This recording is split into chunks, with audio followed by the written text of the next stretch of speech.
how to negotiate buying you a truck. What it is, what it does, what it is, what it was. Your boy Lean Trucker, back with another. Why you sleeping on us? Why you sleeping on us? No cap, we gon' have to make them believe us.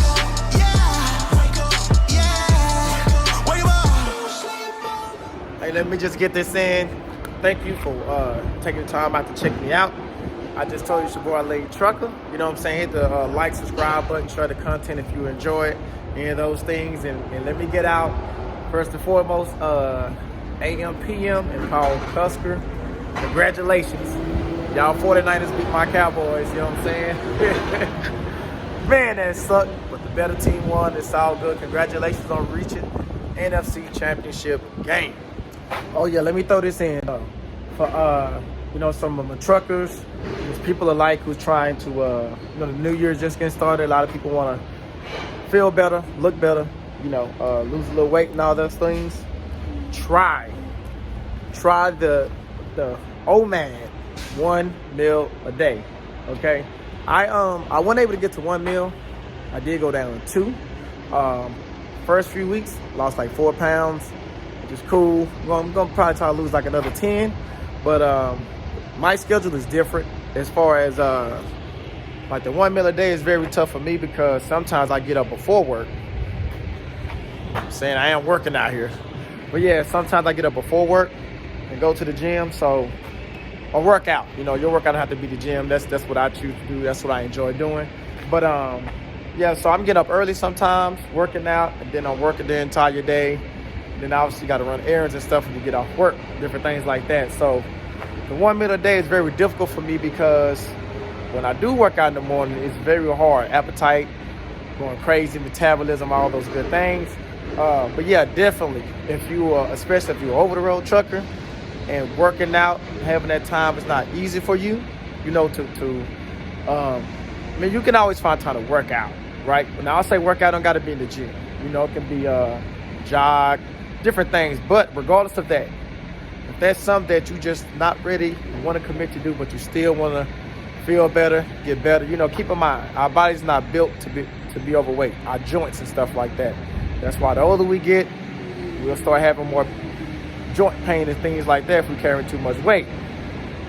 1 meal a day, what that allows you to do is you're not counting calories, you're not doing none of that.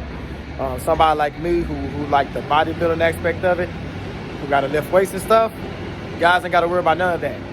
All thing you're doing is exactly what it says, eating 1 meal a day.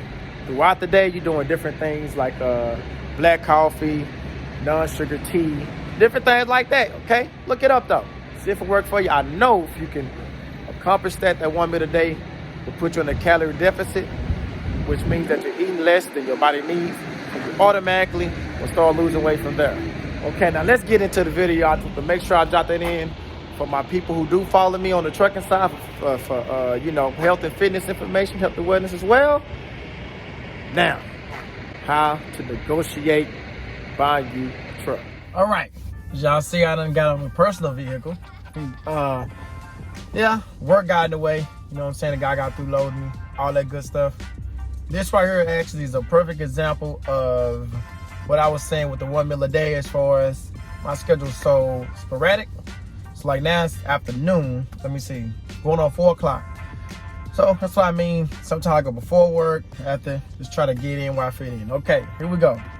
So the art of negotiating anything, whether we talking about this a vehicle purchasing a semi, asking a job for a raise, like anything, is leverage.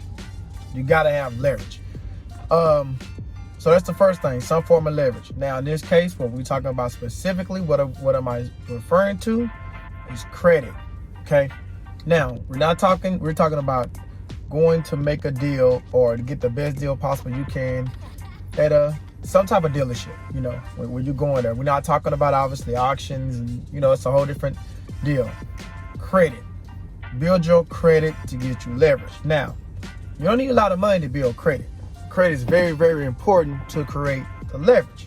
Okay, so this is what I've done. So this is my way of doing things. I'm using experience here. I'm not telling you what you have to do, none of that. This is my opinion, my experience. You do what you feel is best for you. Now check it out. So, I've done this method the last car I bought, this personal vehicle, and my truck that's on the thumbnail, the work truck. So, what I would do is I would go apply online for a loan or contact somebody, that way. I would get a private personal loan, however you see fit.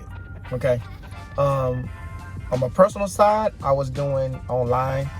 I'll just go apply with a certain bank or something like that. On the business side, I actually got a number from the homie Cooley. Shout out to Cooley. That he shot me a number to a couple different guys. So anyway, what I did was I got a loan from them. That's where that credit come in at. You get a credit when you got, good credit. You get back, usually you're gonna get back a solid interest rate and all that. Actually, check out, I'm gonna link it here.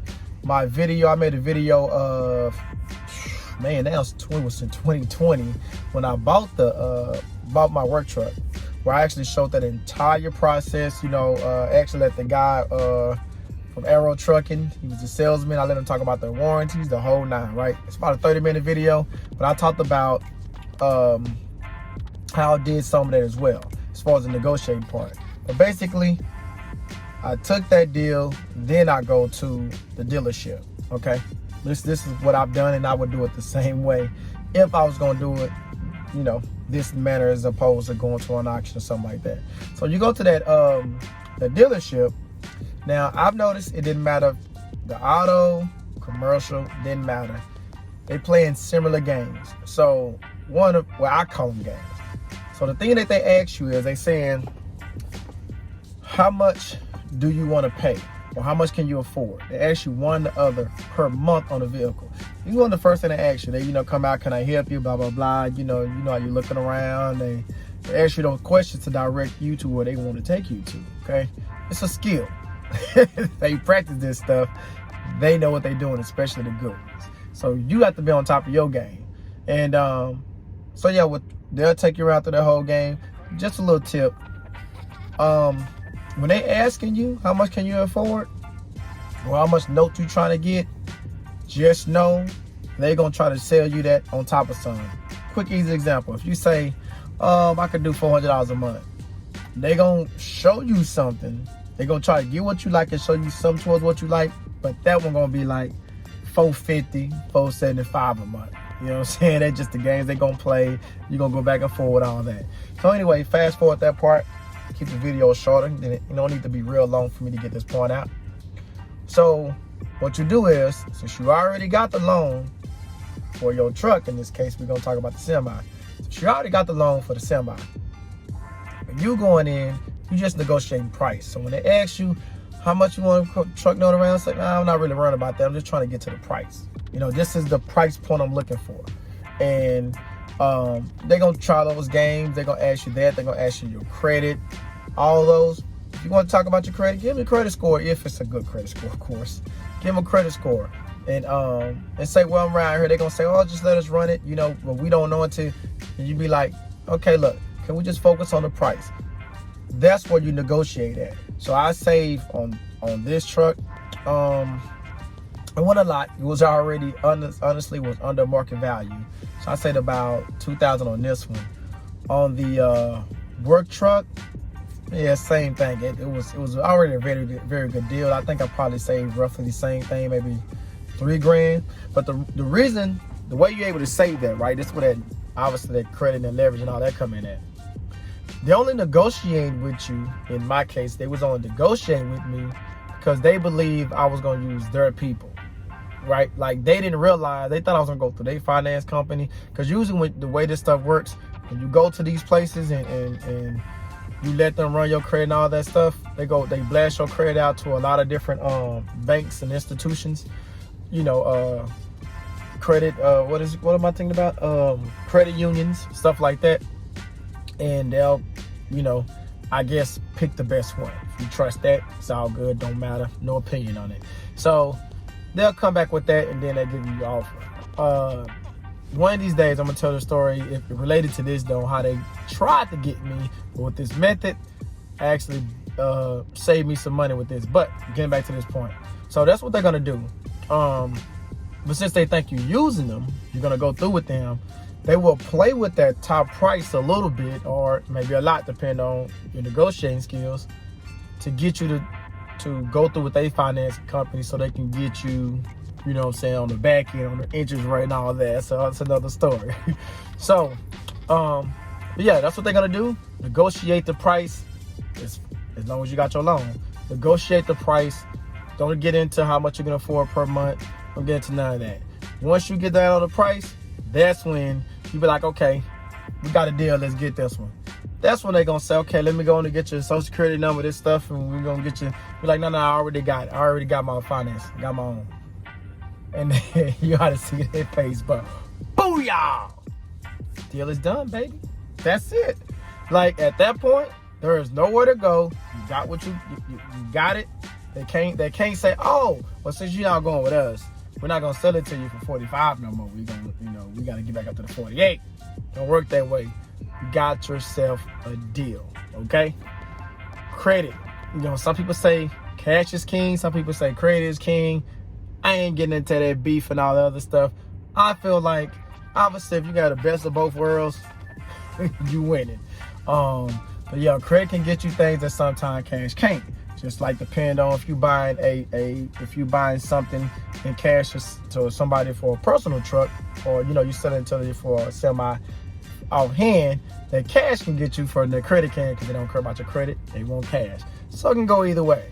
But the bottom line is, that's the art of negotiation. Even the scenario I just mentioned, where if you have cash and that guy wants to sell a truck for $45,000 and you go there with $40,000, he probably want that extra $5,000, but it's a high chance he ain't gonna walk away from that $5,000 if you like, I got 40 right here, cash this check, whatever.